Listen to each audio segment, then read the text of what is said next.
There are two things going on with trauma-informed care. The first is creating the space to process the content. The process is very, very important because the facilitators of the program need to create safety for the participants to examine their own unconscious biases and their own experiences with trauma, but then also examine and acknowledge trauma that has happened to Aboriginal people.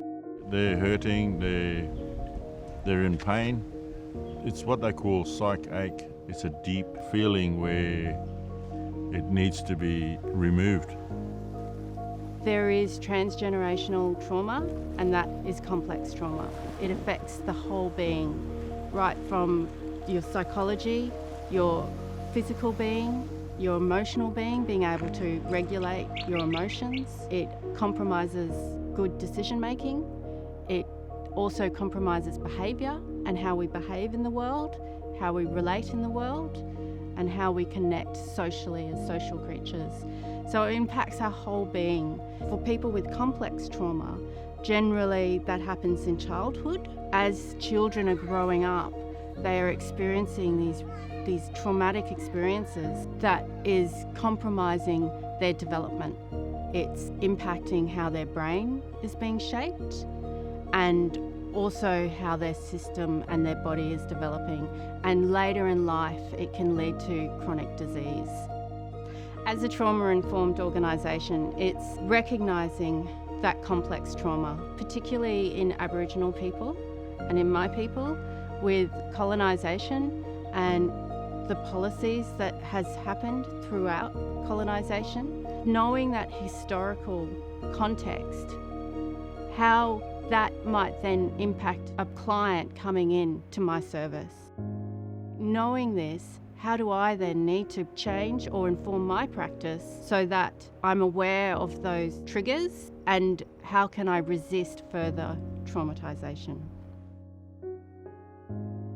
The 5 R's of trauma-informed care are realising the widespread impact of trauma, recognising the signs and symptoms of trauma in clients and families and staff, responding by fully integrating knowledge about trauma into policies, procedures and practices, resisting re-traumatisation, and rebuilding connection to community, family, kin and culture.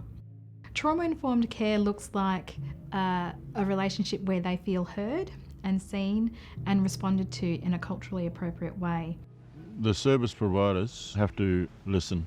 If they improve their communication and listened, they would get to the source of the problem a lot quicker. When we are working in environments where there is complex trauma, then we are exposing ourselves to taking on and feeling that trauma ourselves, which is called vicarious trauma. Unless an organisation supports their staff through that, and unless the staff as well takes on responsibility to be able to protect themselves and keep themselves safe with the support of the organisation and their managers, then vicarious trauma is inevitable, because a person is committed to their work. They have given their commitment to supporting their clients. At the same time, as a human being, we're empathic. We have empathy.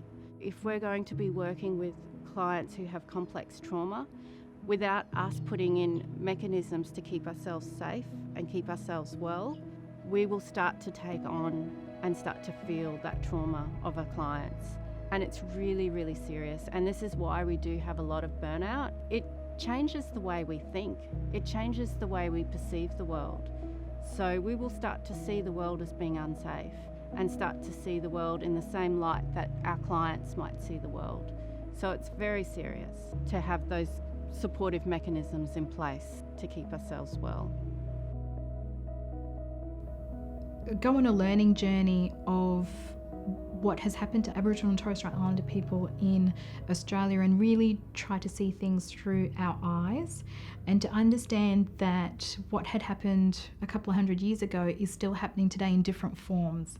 And in some ways, medical practitioners participate in some of this marginalisation completely unintentionally. And so it's about learning what can be done in a really positive way from their point of view.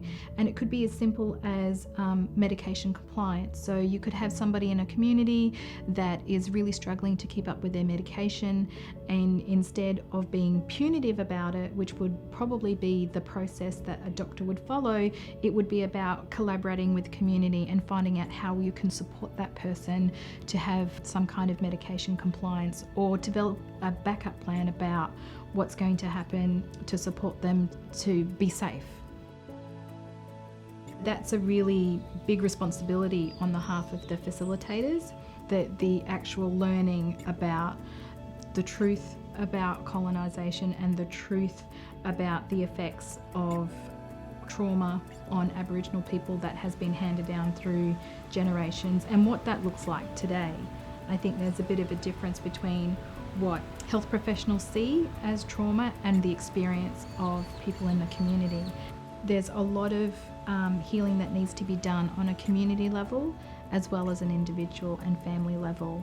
So it would be about promoting a sense of healing within the community, and to ask for what we need to have that happen. And it'll be different for each person. One person might need shelter and safety and housing, another person might need psychological therapy or supports, and another person might need employment. And so it would really be about assessing those needs in conjunction with what's available and how to have that happen. From a psychological point of view, one of the things that we teach in the trauma-informed care is called the window of tolerance. And that's basically the space for you coping.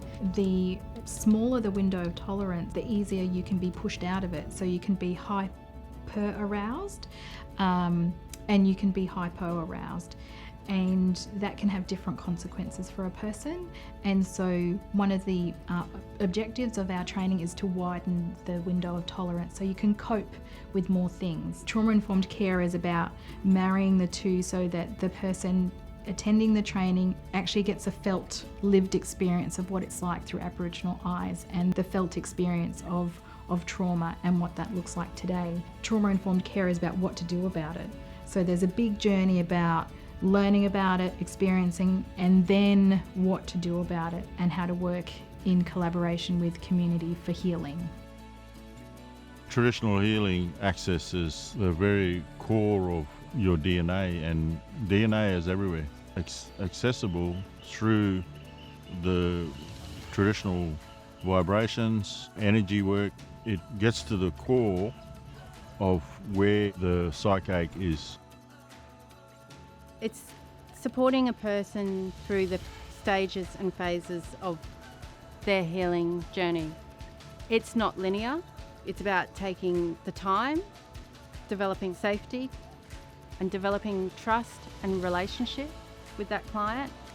And it's supporting them so that they can take themselves through their own healing journey.